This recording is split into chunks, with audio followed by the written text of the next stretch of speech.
The most widely published book in human history reveals that we are created in the image of God. Throughout our human journey, each encounter is an opportunity to see the shared humanity in ourselves and others.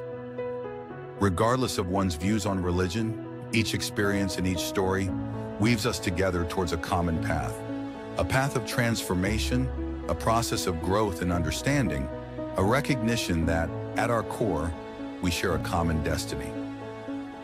What does the search for truth really mean in our lives? How can we find a sense of unity in a world so diverse and divided? As we reflect on these questions, we start to uncover a fundamental connection that binds us all beyond our differences. Welcome to Created in the Image of God, Building Vibrant Communities, with our host, Wade Franson. Tonight's episode is a natural cure for cancer.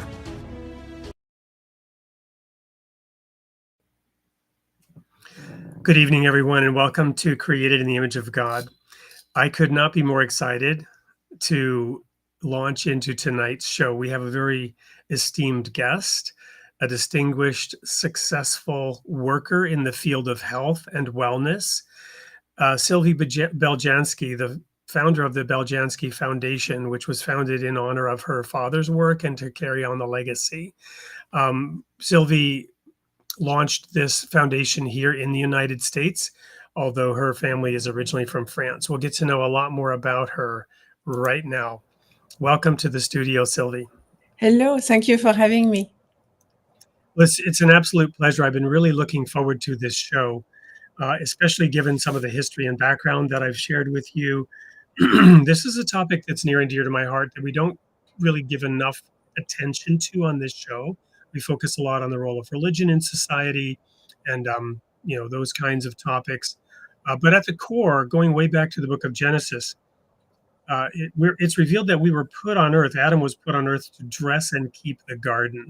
That was the primary responsibility.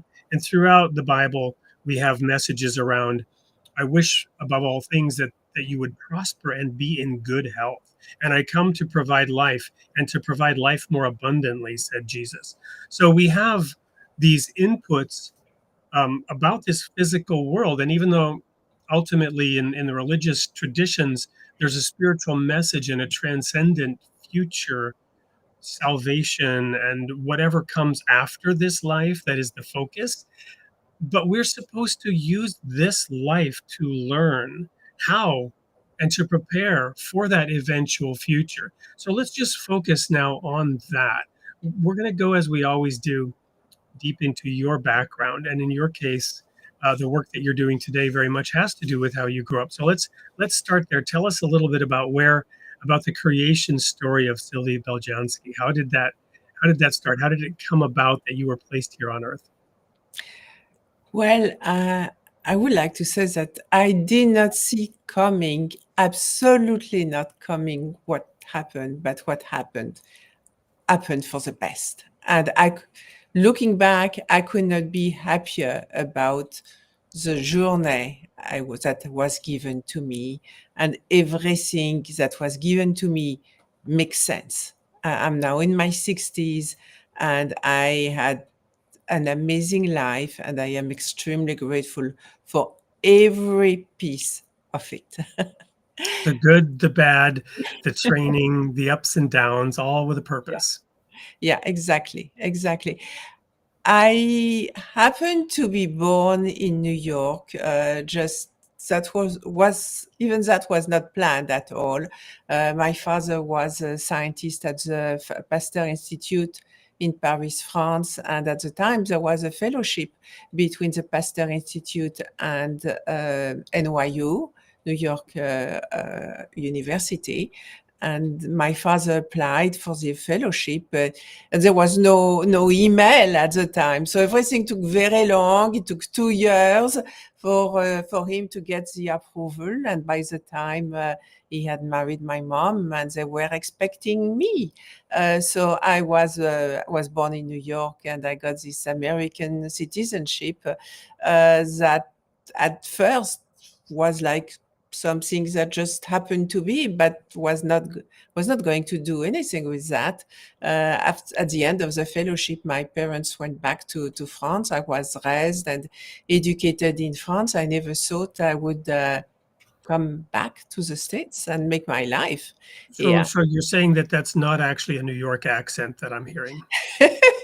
No, I came actually pretty late in my life to the States. I love it, and I decided to stay here. Very lucky, actually, very, very lucky to have this American citizenship that was given to me.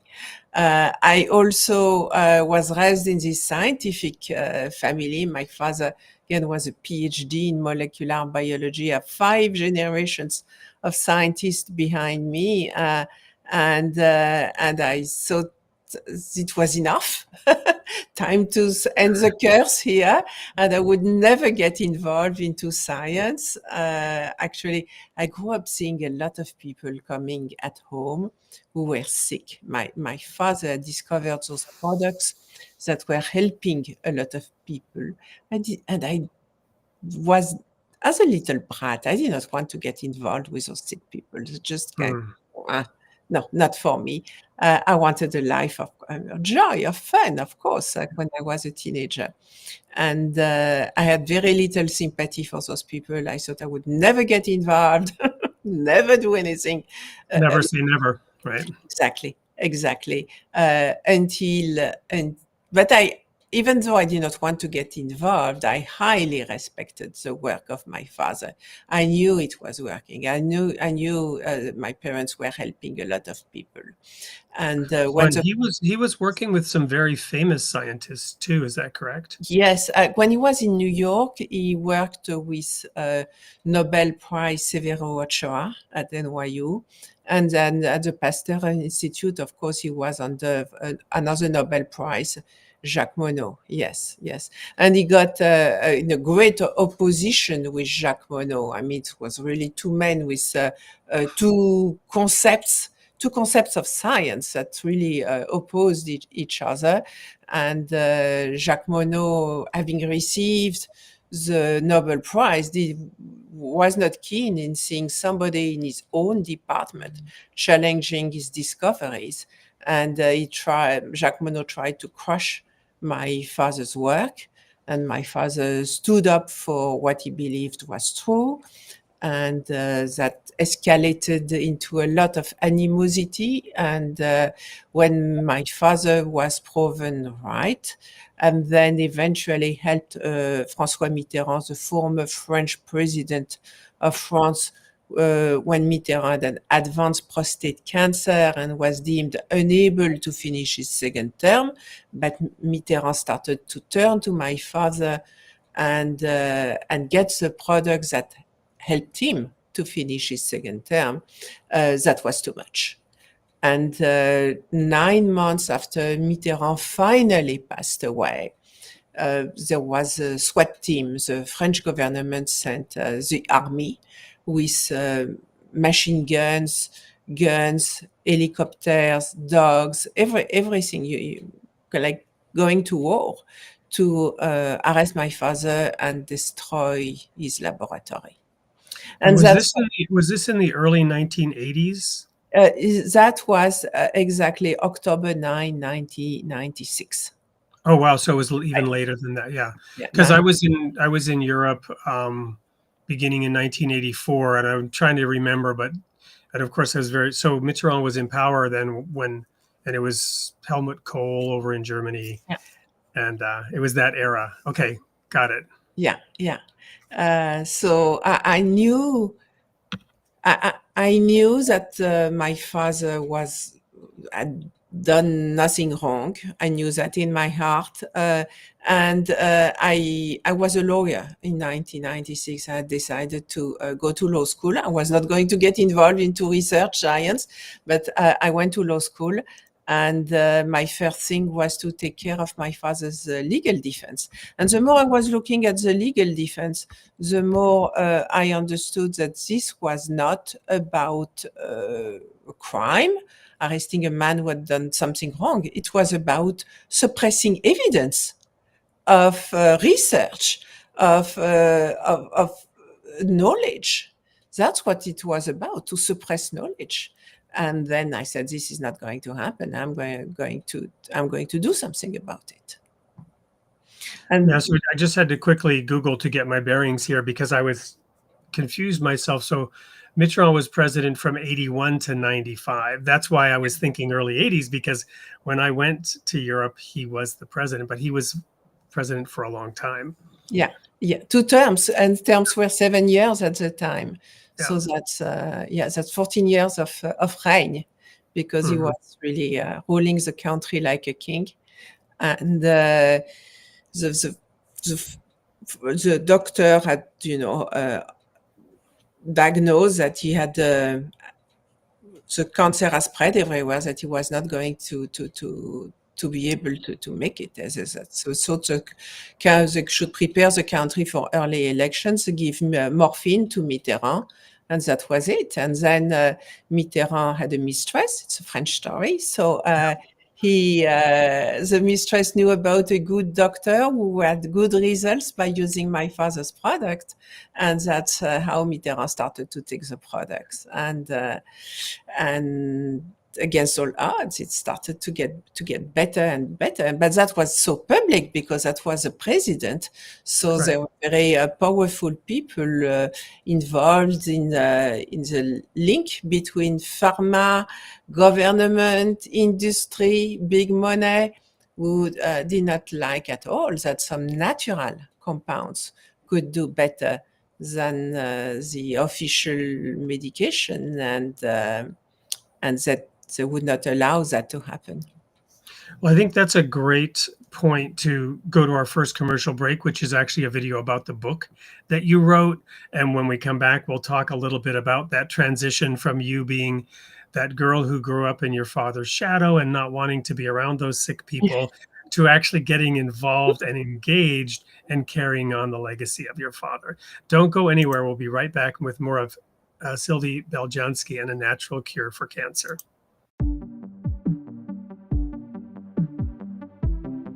Discover the incredible journey in winning the war on cancer, the epic journey towards a natural cure. Written by Sylvie Beljanski, this book is a testament of resilience, hope, and a fresh take on cancer treatment.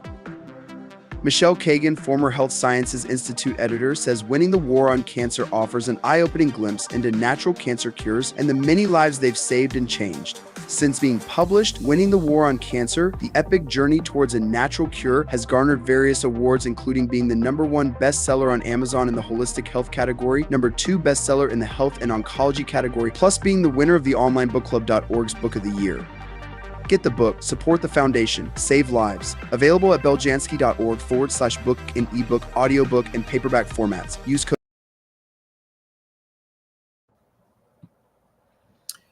So, Sylvie, when did you write that book and when was it published? 2018 here in the States. Yes, Morgan James is a publisher. Wonderful. And your foundation is also involved in a lot of research. We were talking right before the show began. So share an overview about the work of the foundation. What inspired you to actually start it? Obviously, some of the events you've already shared, but just go into a little bit of detail and background, and then we'll get into what you're doing with it. Yes. So at the beginning, I was really, as a lawyer, I decided to fight the French government in court.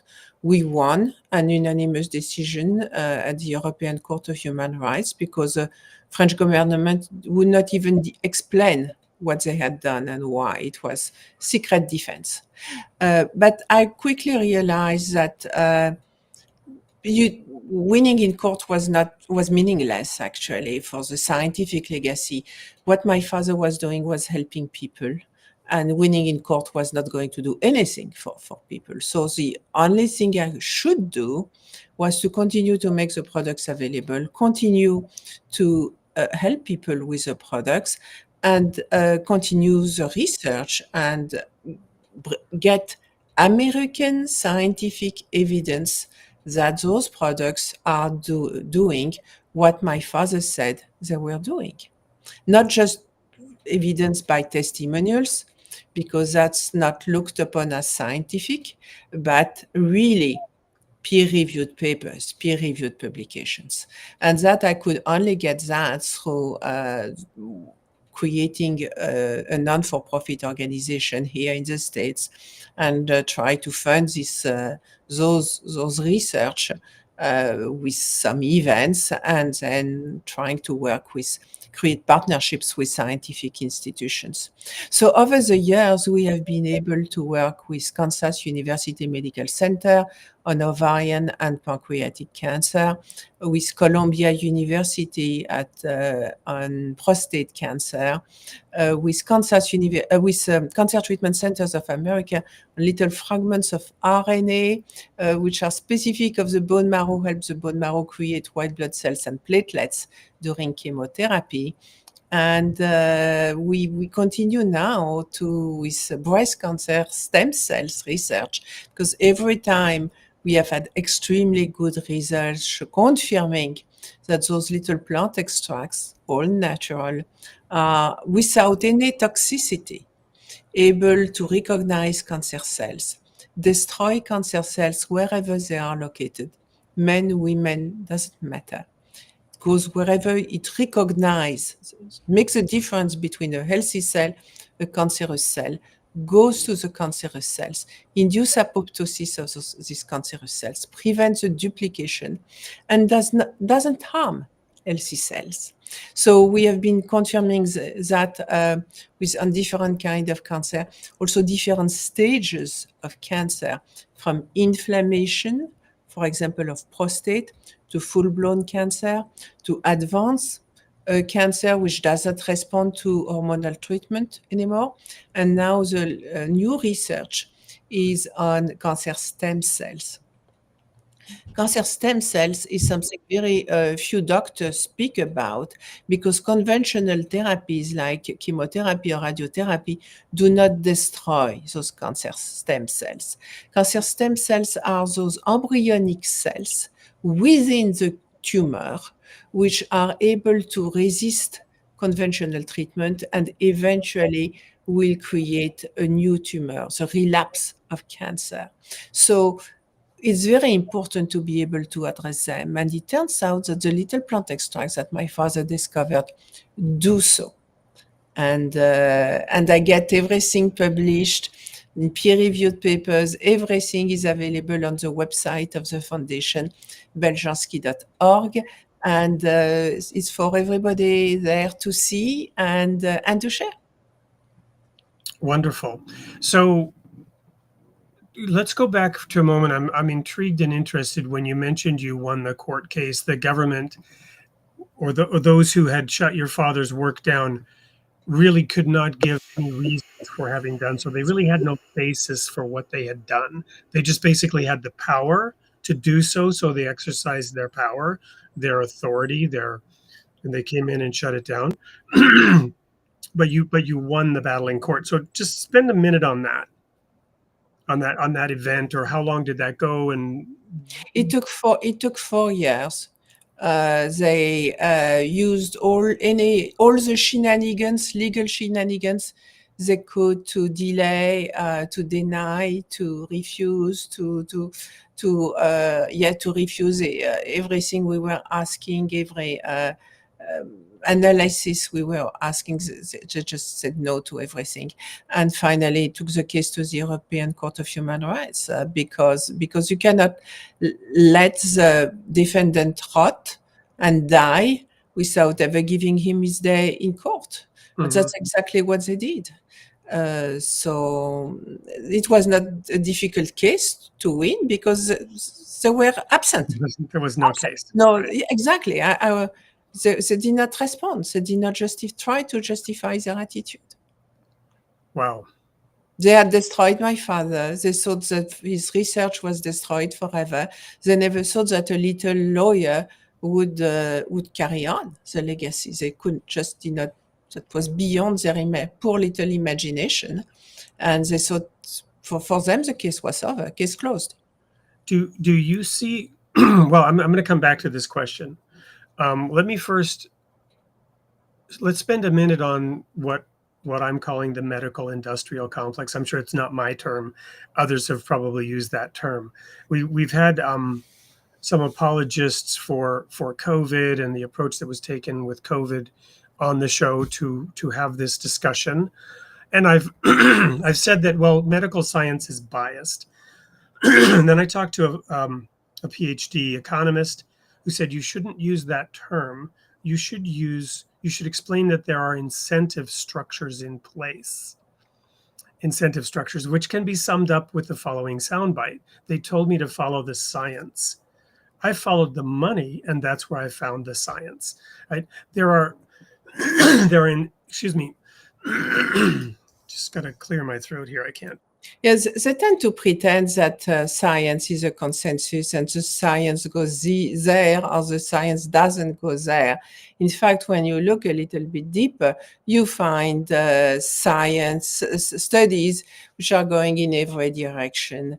And you also have good science and bad science. And you have a lot of science which is also financed by big companies to they design the study in a way where the outcome is already pre-baked.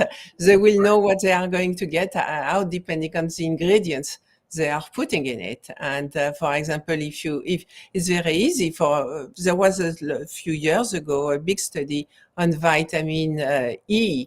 And doctors knew that vitamin E could help men, for example, with prostate cancer, but that did not sit well with pharmaceutical companies. So they took men who were absolutely dying already, and they give them some vitamin E, but of course, a little bit of synthetic vitamin E is not going to prevent you to die if you are already dying. So conclusion, doesn't work. Right. So what we normally wait sort of towards the end, but I'll throw this audience comment in here from Brand Dated 25. The cure for cancer has been around for so long. The problem is there's no money in it, only the treatments. Now, I think there are people who just don't realize the degree to which money ends up corrupting science, right? So there's a new movie out called Common Ground.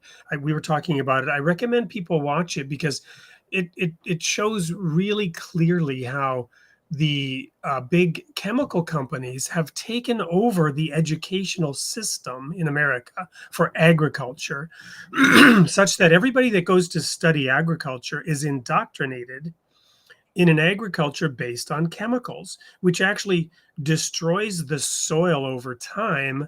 And the farmers have to continue using synthetic pesticides, chemical fertilizers to make this dead dust produce something that can be called food.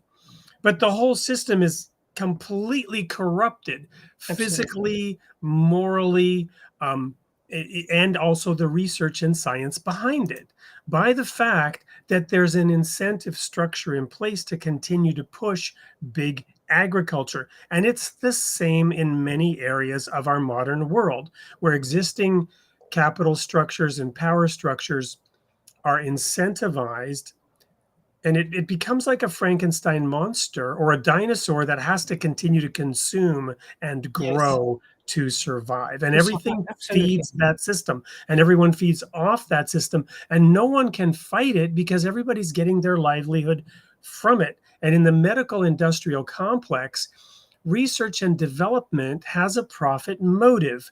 You have to produce products that have the highest profitability over a lifetime, which means if you can get somebody to buy a product and use that product every day of their life, that is so much more lucrative than finding a cure. And the research and development goes towards those products. You know much more about this. I'll let you go. The health industry is an industry. And eventually they are in the business of health, but they're not. They're in the business of sick care, right? It has to be industry. it's a business. So Right. they have to keep you a client who is going to come back again and again and again, and a client who is going to buy always, because you are never you are it's your the service is designed so you never get well, and you will always be dependent of those drugs because they want a good client. It's an industry. And yet there are religious teachings, getting back to the topic of religion, that teach us that food is actually our medicine. The creation as designed has everything in it. The Garden of Eden, which is this whole planet, right? This blue-green jewel floating through space, is the Garden of Eden. And everything is already created for us that we need. Obviously, research, development, but within reason, within the boundaries of natural health, right? So how do you approach that topic in your research, and what is some of the research that you and the foundation are doing? So what of the big thing for my father, very important to him, was do not harm. And he looked for molecules that would destroy cancer cells without harming healthy cells. And that was absolutely paramount for him. He would not sleep at night if he could think that maybe he could endanger somebody's life or well-being. So he turned to some natural compounds, which he found are absolutely selective. And what is beautiful about those compounds is that they are naturally fluorescent. They carry the light, which I symbolically is beautiful. Yes. And you can see, bring the light to cancerous cells, and the light is destroying those cancerous cells. Amazing. It's you can follow that under a microscope, so you can really see how it works. But from a symbolic point of view, I find that absolutely amazing. And indeed, it's the light winning on the darkness. Well, I did this deep study of the Bible around the topic of rulership, because this show is called Created in the Image of God. We're created with a divine essence. We have a sovereignty, ancient, imperishable, and everlasting, that is built into us through the creative act of the Word of God. And he breathed into Adam, and Adam became a living soul, and so on. But then it says he put the greater and lesser light in heaven to rule the day and rule the night. And my simple statement is, when we submit to the light, we retain our sovereignty. Where we deviate and move away from the light, we eventually lose our sovereignty. We become enslaved to some form of darkness, to some deviation from the purity of light.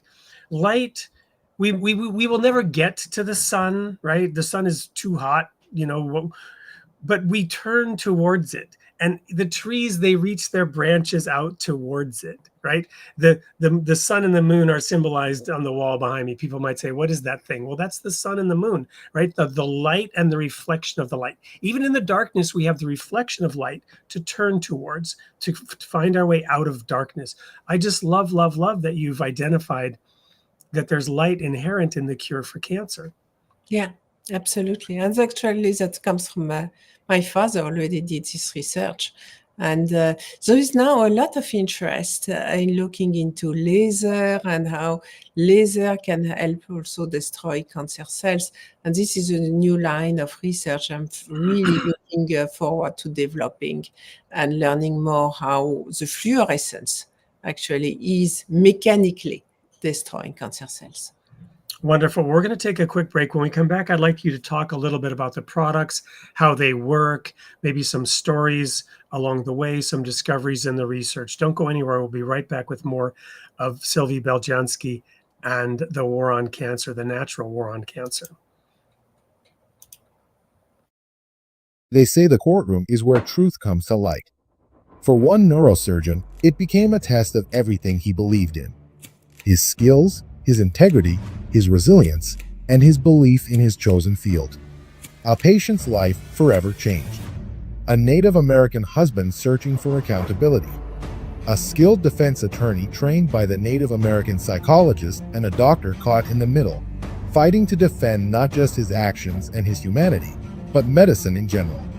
Written in real time as the trial proceeded, About Not Losing takes you behind the scenes of a high-stakes malpractice trial, offering a rare look through the eyes of the accused, the attorney fighting by his side, and the psychologist analyzing it all.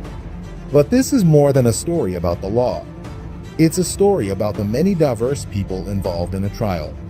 It's also a story of resilience in the face of adversity, of the unlikely friendships that can emerge from conflict, and the strength it takes to move forward when the world seems against you. And even after the trial ended, a recurring dream compelled him to address the lingering questions, turning pain into purpose and closure into a deeper understanding of what truly matters. About Not Losing. A high-stakes trial, life's purpose found. Scan the QR code to get your copy now.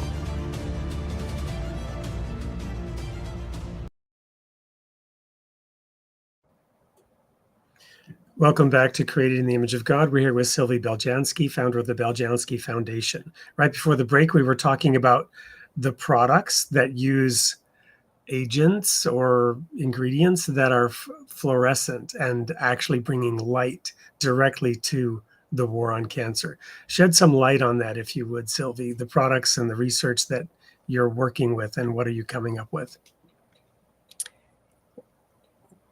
Well, what we are doing, as I said now, is a research on cancer stem cells, so cells which are resistant to chemotherapy, radiotherapy, all conventional treatments, and they are deemed to be responsible for tumor relapse and recurrence. And I believe that maybe worse than you have cancer is cancer has come back, when to hear that, when you are exhausted and you think you have already done everything you could do and you don't know where to turn anymore. And knowing that there are little plant extracts which are natural, non-toxic, and can make a difference, I think is paramount to the well-being of people. But you should not wait until you hear cancer has come back to start to learn about the options. The more you wait, the more difficult it is. I believe that everybody who is diagnosed with cancer on day one should learn about those cancer stem cells that might be there. And we know that 1 out of 5 cancer will eventually come back. So don't let that happen, and try to learn from the beginning what your options are. The website beljanski.org is full of resources. It's free. You can download all this research, share it to with your doctor, and discuss your options. Knowledge is power. Well, here in the United States, I have some minimal experience with, back in the 70s and 80s here, I think Laetrile was a thing, and this is, the peach seeds, and there were treatments that you could get it, but you had to go to Mexico to get them in the products. How does your work align or differentiate itself from some of those efforts?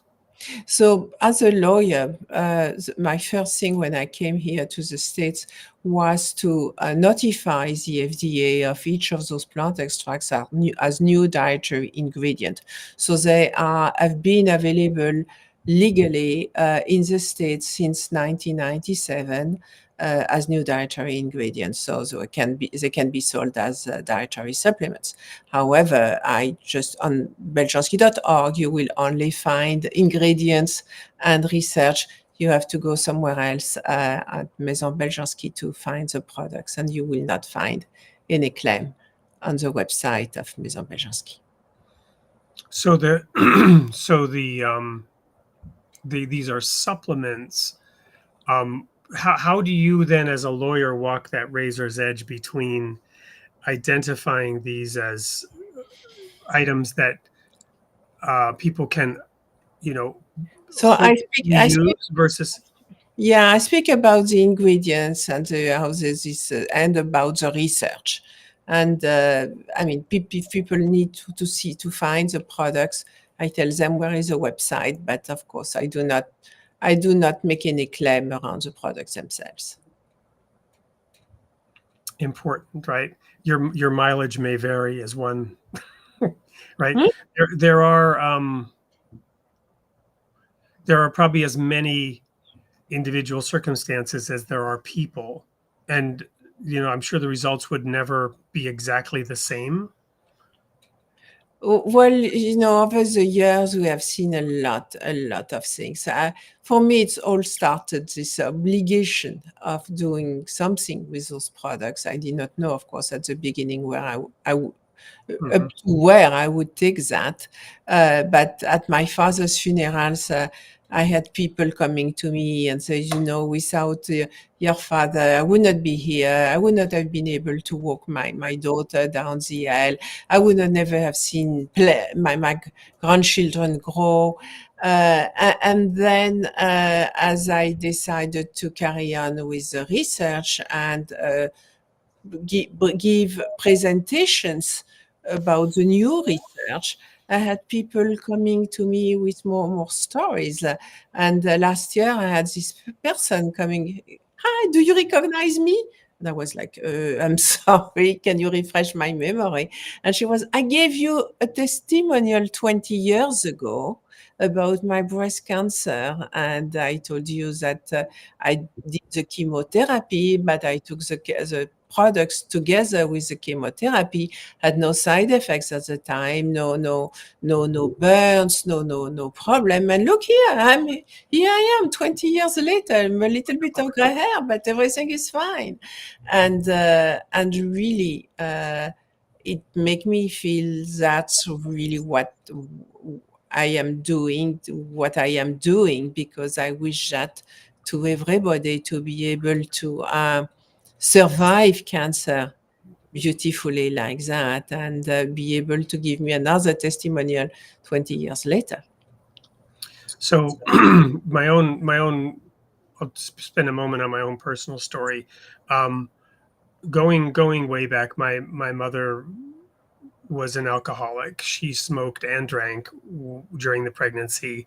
I had a lot of health problems as a child. They gave me penicillin, lots of it, because they thought I had asthma, and this was years ago. It was actually secondhand smoke because both my parents smoked, a lot. Um, and I ended up with this immune condition, whether those things were directly related or not. But I had a series of problems, including an iritis, which almost cost me my eye. Um, 3 times I had this very serious iritis. I ended up in an eye clinic in Germany at age 28, where they finally identified, oh, you have morbus Bechterew, known in the United States as ankylosing spondylitis, which is an autoimmune disease. My immune system was actually attacking my eye. They showed me pictures and said, you have an aggressive case. You'll be in a wheelchair by age 40.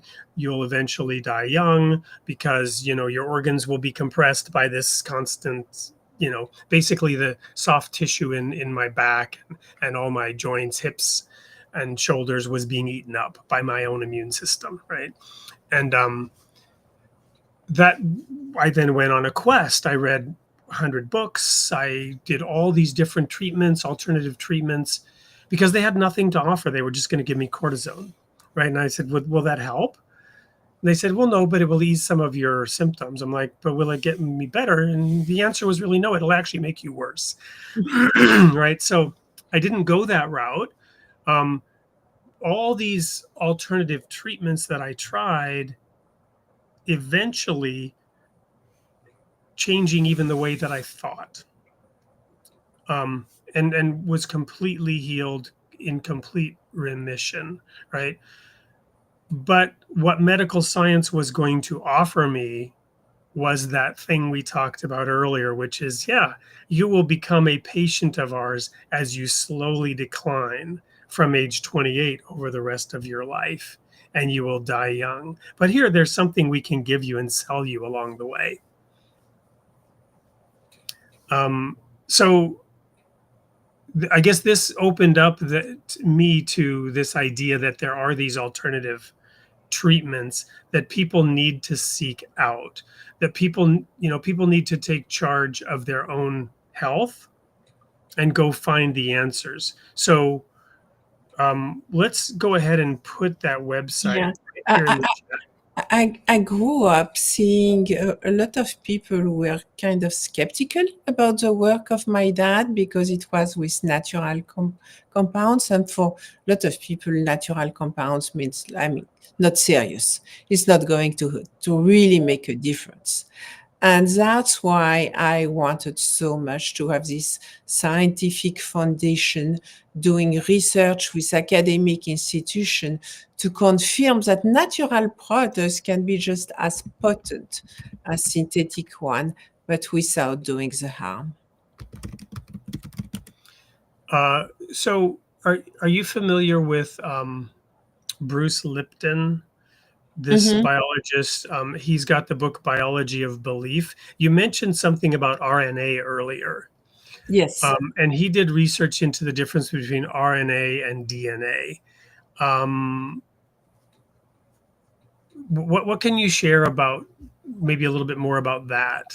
So, so my father looked at the way our immune system is developing itself. And we say everything starts with the gut. And it's absolutely true. I mean, the nutrients are absorbed by the gut, and those nutrients are carried by the blood to the bone marrow. And the bone marrow is creating white blood cells and platelets. Unfortunately, when people are sick, and even worse when they have cancer, and even worse when they have chemotherapy, the lining of their gut is destroyed. So they are not able to absorb enough nutrients. Plus, the cancer treatments are destroying a lot of blood cells. So not enough nutrients. Second good reason for not enough nutrients getting to the bone marrow. So the bone marrow is not nourished enough to create the white blood cells and platelets that are needed to create a decent, healthy, vibrant immune system. And that's why so many people are not able to take chemotherapy because they don't even have enough white blood cells or platelets.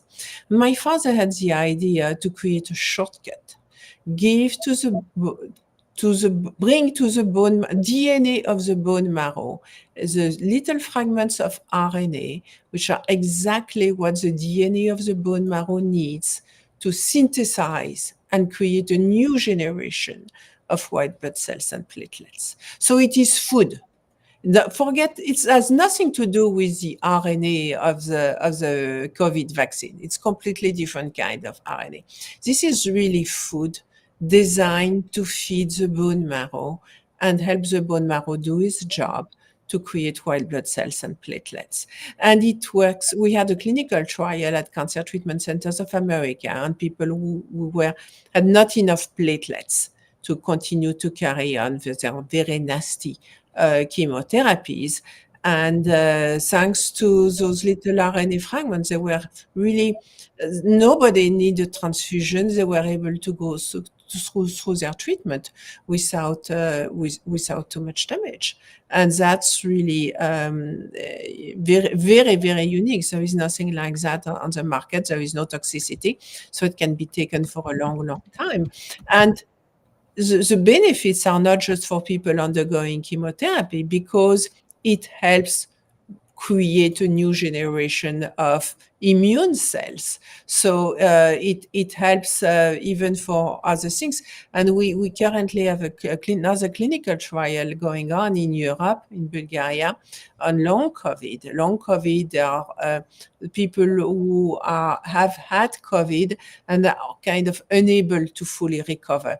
They have a lot of lingering symptoms that may last for years sometimes. And the first 6 patients have been doing very, very well. With those little RNA fragments which are taken orally under the tongue, a little white powder you take under the tongue. And all of them are showing significant improvement of their health and also of their mood. Because when platelets are destroyed, the platelets are the storage for serotonin. Serotonin is a hormone of happiness. So if you destroy the storage, you are not able to get enough serotonin in your body, and you get depressed. So if you take those little fragments of RNA, well, you create more serotonin and you are not depressed. Fascinating. I do recall that was one of the big first ahas, is that in the digestive tract, right? That is part of your immune system, right? And this is maybe oversimplified, but you have your, what everybody knows is the immune system, the white blood cells. Then you have your skin, which is also part of your immune system, and then the digestive tract, which is your probiotic,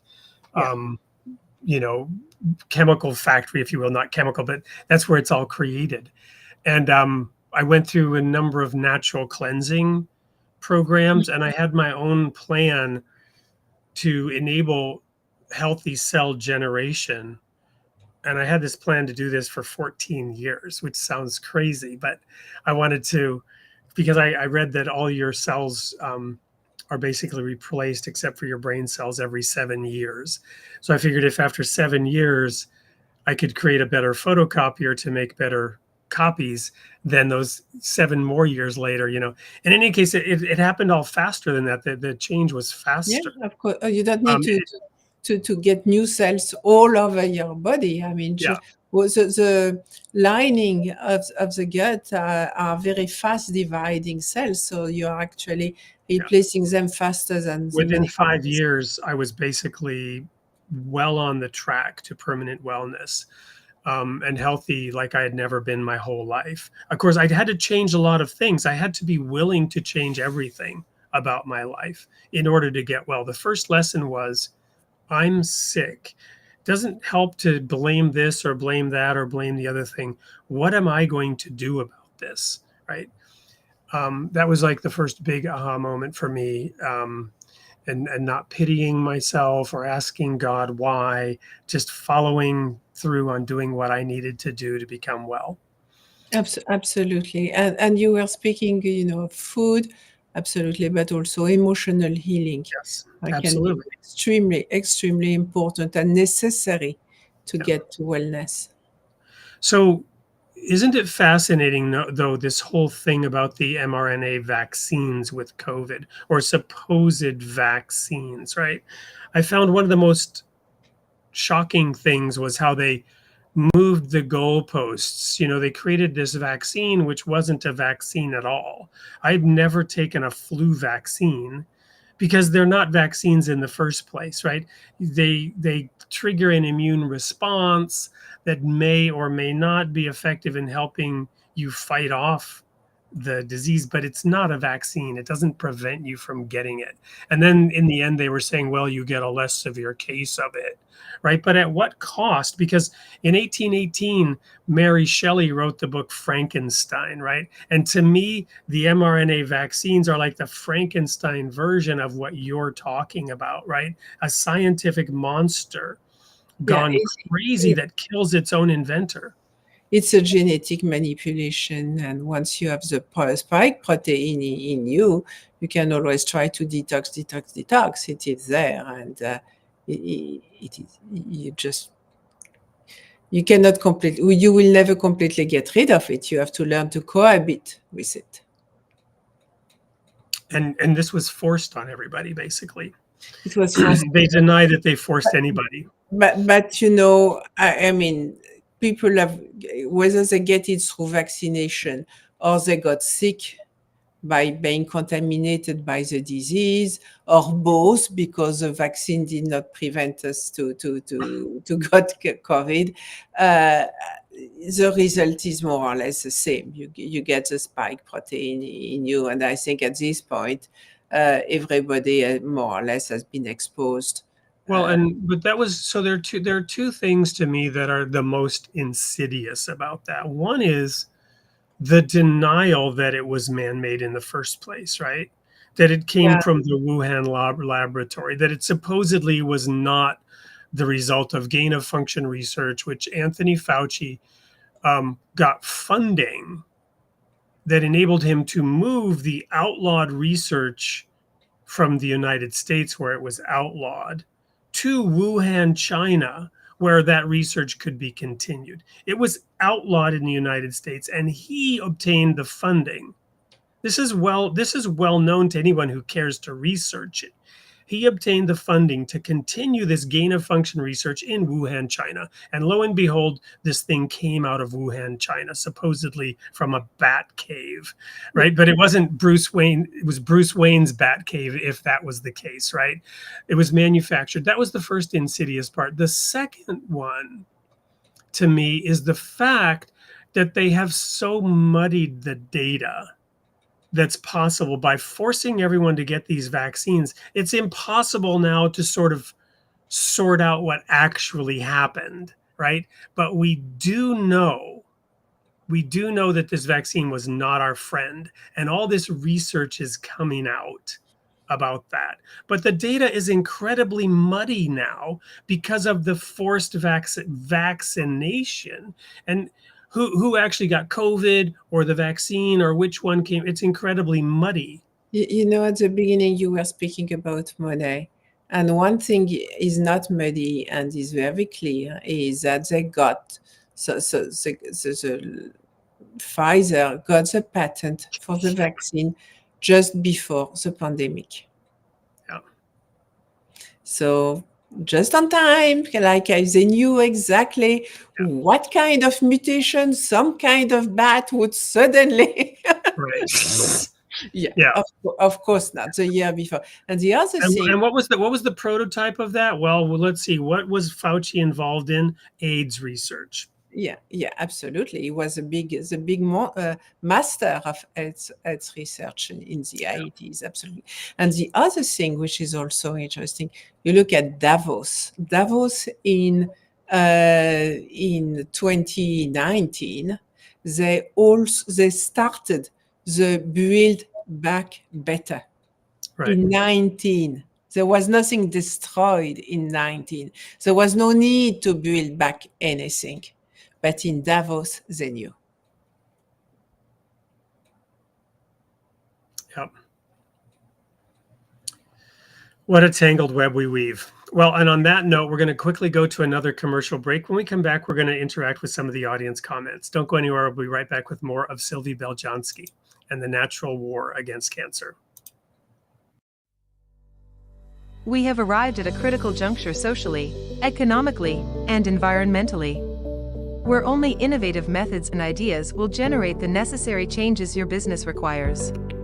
The holistic industry has a massive worldwide market with $4.3 trillion in revenue, growing by over 10% annually.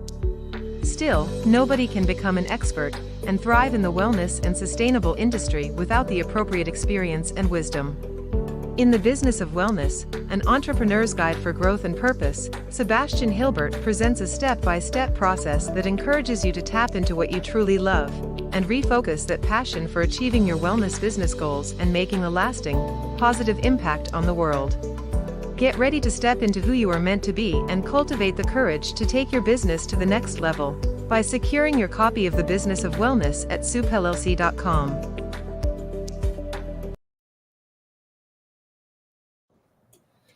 Welcome back. We're in the studio with Sylvie Beljanski, founder of the Beljanski Foundation, talking about natural approaches to cancer. So we've had quite a few audience comments. Before we jump in, Sylvie, are there any things you wanted to say to sort of wrap up the prior segments before we look at what some of the comments and questions are? Well, I would like to say that it is really, really important to have good quality research. And that's what we are doing at the Beljanski Foundation. I would never have changed the course of my life if it was not for something high quality. But I started with a feeling of anger for what had been done to my father, the destruction of his work, of his research, and I have been so blessed to see how this study after study how generous nature is and the beautiful results that we obtain, those beautiful scientific publications, that I'm so proud of what we are doing. And I cannot, they make me happy is to have the opportunity to share this knowledge and tell people to go to the website beljanski.org to read those publications. I see that there are a lot of questions about the products, about what we are doing, is it going to work on breast cancer. If you go on the Beljanski Foundation website, you will see by organ, by prostate, breast, pancreas, and so on, the research what was done, which show what plant extracts, and then you will find, as you go to Maison Beljanski, you will find products that are made with those plant extracts. Wonderful. We did put that link in the chat as well. Here's a question that came in early on from Shannon Harris. My Healing Strong leaders just attended the Beljanski event in Texas. And you mentioned that as well in the studio before the show. Tell us about that. Healing Strong is a wonderful organization of people extremely devoted to bring support and knowledge to people with cancer. I am so happy that we have created a relationship with the leaders of this organization. And yes, indeed, they joined us at Texas, Austin, Texas, 2 weeks ago. We hosted a conference, a 3-day conference. There were about 20 very well-known doctors, speakers that shared their knowledge about cancer and well-being, and it was great to see all the people from Healing Strong that were there, and seeing all the people from holistic medicine coming together for better knowledge and better understanding, and be able together to provide the best support to people in need. Wonderful. A question came in from Shannon then. Are cancer stem cells all the same, or are they different with different kinds of cancer?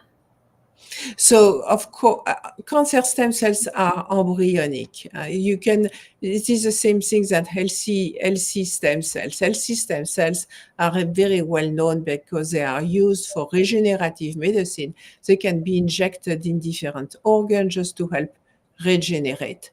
It is a little bit the same thing with cancer stem cells, and that's why they can spread to another organ and create a new tumor that will be in another organ.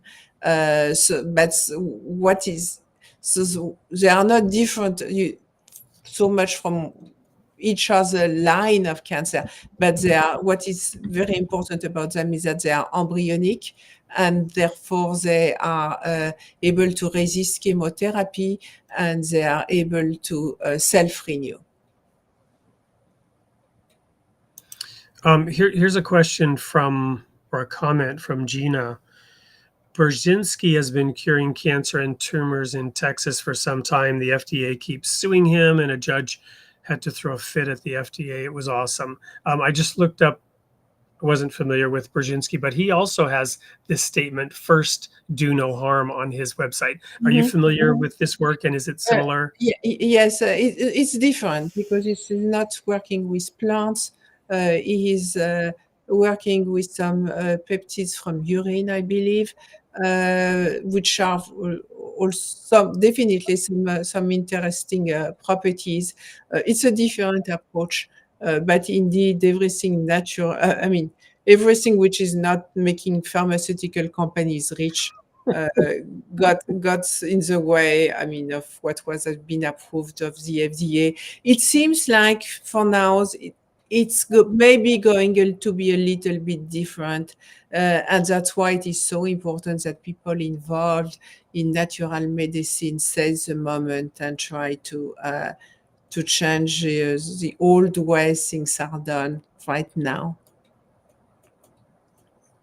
We have a comment here from the author of that book, that we advertised earlier about not losing, a sad story for those of us who devoted our lives to helping people.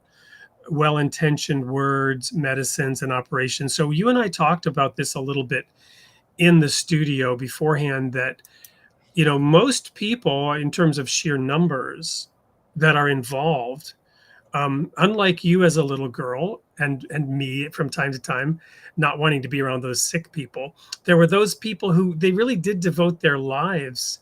I know of nurses and doctors, um, who didn't imagine themselves to be cogs in a wheel. There was another documentary we watched because my daughter is being uh, taught by the school to be careful about piling on student debt. So they showed her this.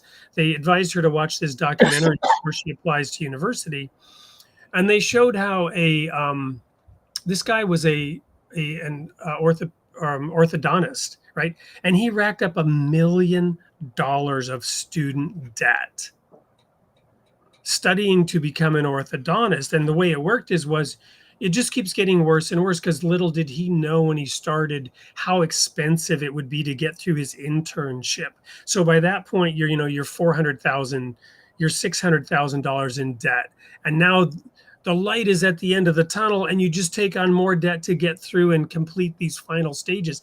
But now you're saddled with $1 million in debt, right? His payments were like $6,000 a month on this debt. And you have no choice now but to become a cog in this bigger wheel. Mhm. And at the top, there are people who know enough that their actions can only be termed evil. Yeah, well, yes, it's very unfortunate. It's very unfortunate. But in France, the studies are for free. Which the government makes school available. I went to law school without paying for it. I mean, the amount was really nominal. And still, you get this at the level of the government, people are making money under the table, there are commissions, and there is a free flow of corruption, and the result is very similar, even though Yes, they did not it's pay for school. it's ironic. There's this saying, there's no such thing as a free lunch, right? Yeah. It's different, but it's the same, right? The result is the same. Right. People are not in debt, but they nevertheless get corrupted. It's centralized control. One of the reasons after 10 years in Germany, yes, there were many benefits. I shared with you personally that I was kind of almost anti-American, and I really wanted to go to Europe, where the smart people, the enlightened, the intelligent people were, the people who could speak multiple languages and travel a couple of hours and go to a different country, instead of this monolith of the United States where people didn't know anything but their own language in their own country, and they all thought they were the smartest and the best. And but after 10 years living in the German economy, I began to become aware of the restraints and the constrictions of individual freedom. You had some movement and freedom, and you had certain benefits, but you didn't have control over your life at all, really. You were locked in to the system of systems.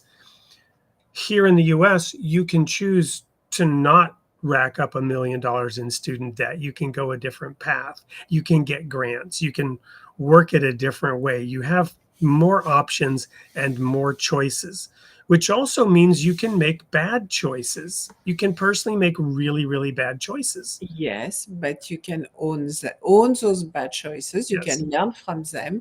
You can change, turn your life around. Absolutely. And you can educate and help people to not make those same bad choices. Yeah. But in Europe, it's more rigid, and you have less freedom. You're more constrained to go a certain way.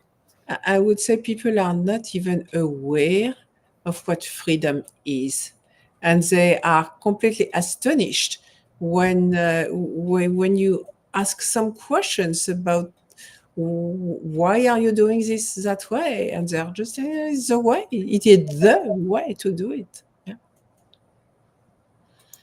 So here's a request. I don't know that we can accommodate it. Please include in this seminar how to get better, how to fight cancer and other chronic diseases.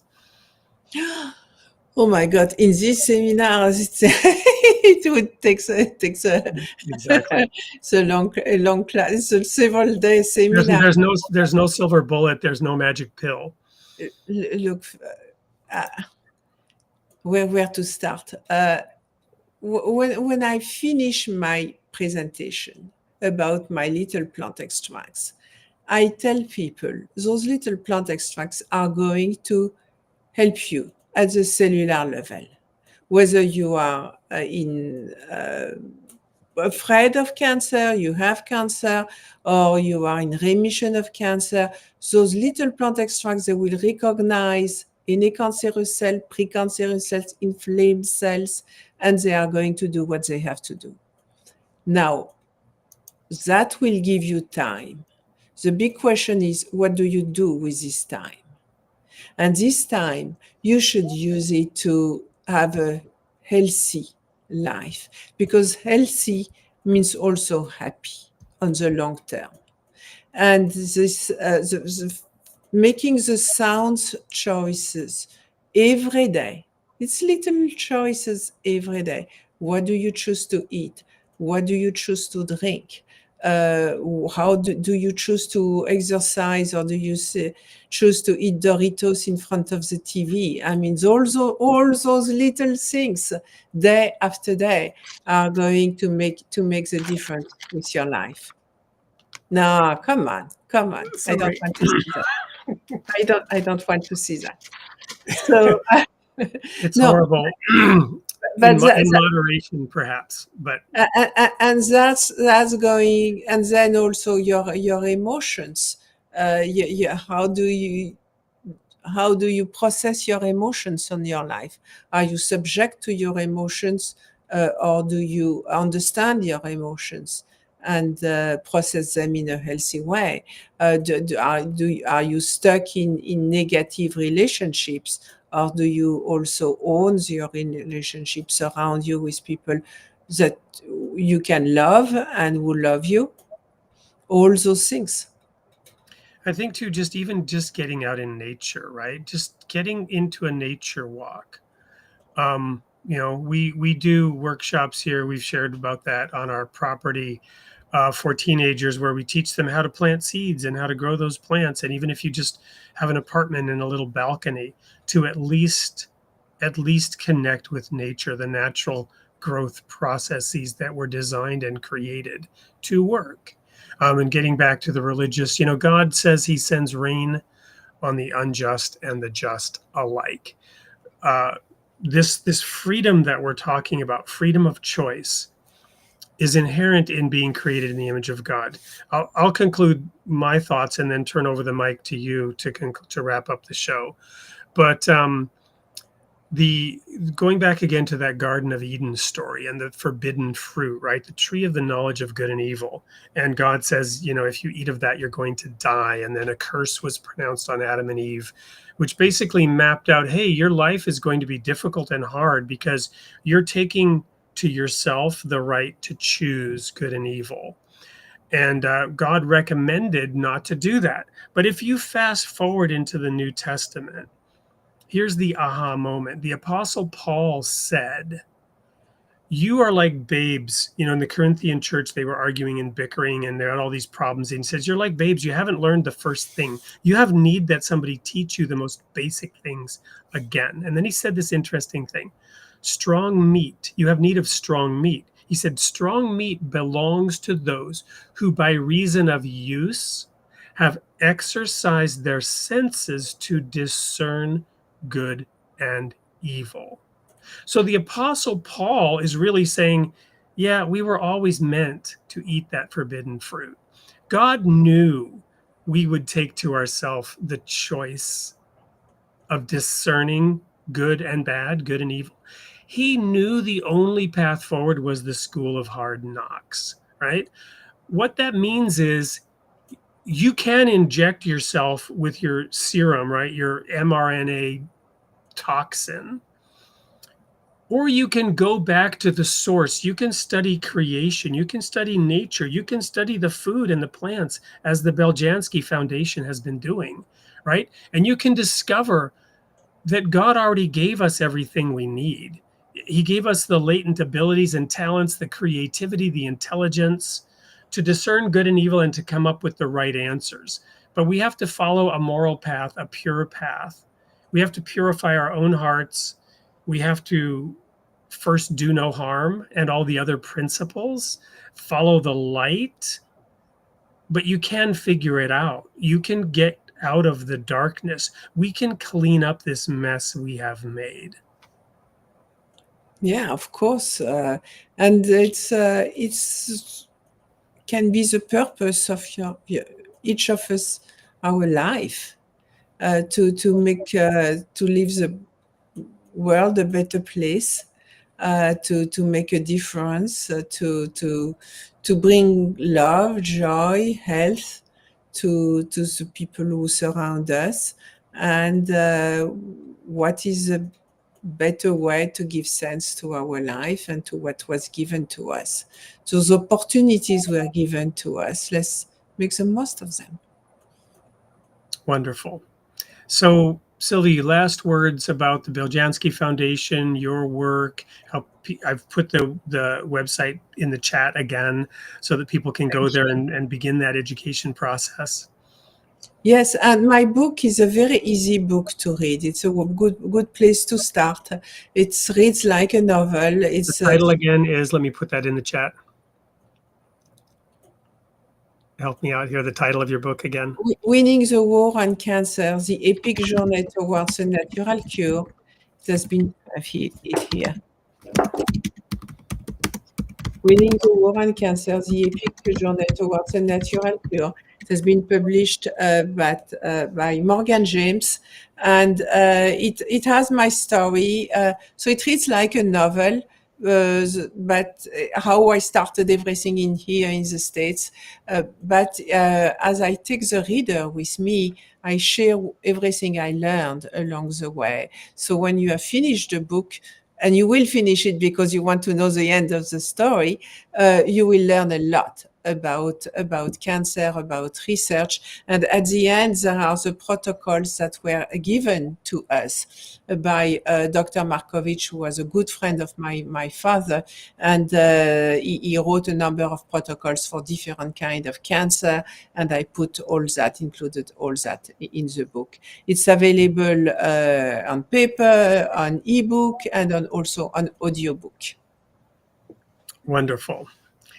Well, Sylvie, it was an absolute pleasure and delight hearing your beautiful accent, seeing your radiant face, and seeing the joy and enthusiasm and positive energy that you have for this work you have embarked upon, leaving the world a better place, helping all those people that you were uncomfortable around as a girl. And it's just a delightful story and an inspiring story. I and the audience wishes you well, and I hope that we can have you back to share more about your journey in the near future. Thank you very much, and I will wish all of you well and a happy continuation on your journey. Well, we have only one thing left to do, and that's to show the sneak peek for next week's show. So this is me and Sylvie signing off. We'll see you all here next week, 8 p.m. for Created in the Image of God. Until then, may God be with you, and stay healthy and well, or get healthy and well.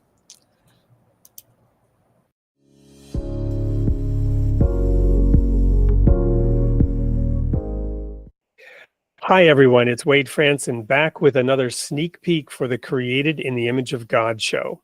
I have a really unique guest today, one the likes of which we have not yet had on this show, but dealing with a topic near and dear to my heart.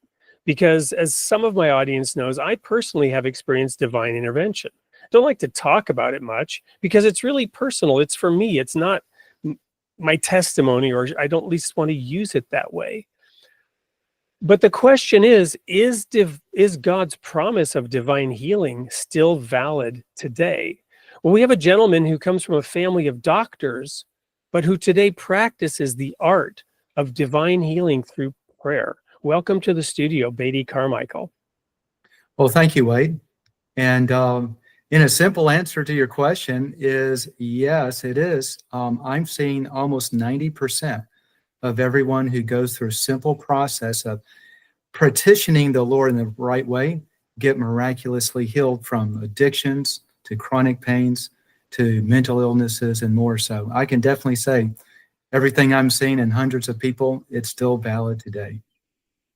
And I know that some in my audience and others who may see the caption here in Sneak Peek have the initial reaction of, here's another snake oil salesman, right?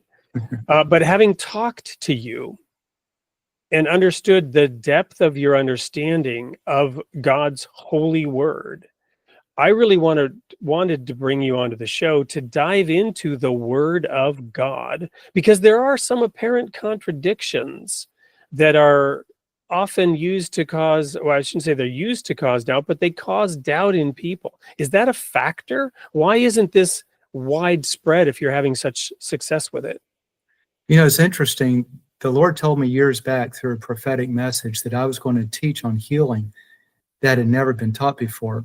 The thing that surprised me is it's clearly in the Bible from beginning to end. It's throughout, but it's something I call hidden in plain sight. And yeah, a lot of people pray for healing, nothing happens, and then they get discouraged and think maybe God still doesn't heal. What I find, though, is even with those people, that if they just follow what God says to do, it's James 5:16 is the root of it, that I see healing literally almost every single time. Well, I think one more comment. I normally only do 2 questions here, but I want to dive into one more, and that is my understanding of your work is you're dealing mostly with people who are on the lower end of society's blessings, right? Those who may have addictions or homelessness. And I'm reminded of actually what Jesus was doing. He wasn't turning this into a sideshow. He wasn't going and taking it on the road to earn money. He was helping those who were desperately in need. Is that a factor? It's not really a factor. So my work and passion is working with the poor, the down and out, the addicted, the homeless. But I'm also in a very affluent area.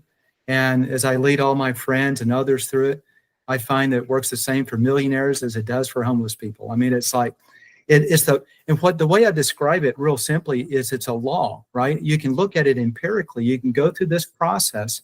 And every time you go through the process God's puts in his word for how to seek him for healing, he almost always heals. And so whether you believe it or not, whether you're rich or poor, it always seems to work. And that's the thing I've been fascinated with. Well, I couldn't resist asking that third question because this topic is so important and so fascinating, which is why you will want to be there this coming Tuesday night at 8 p.m. on Created in the Image of God with Beatty Carmichael. See you there.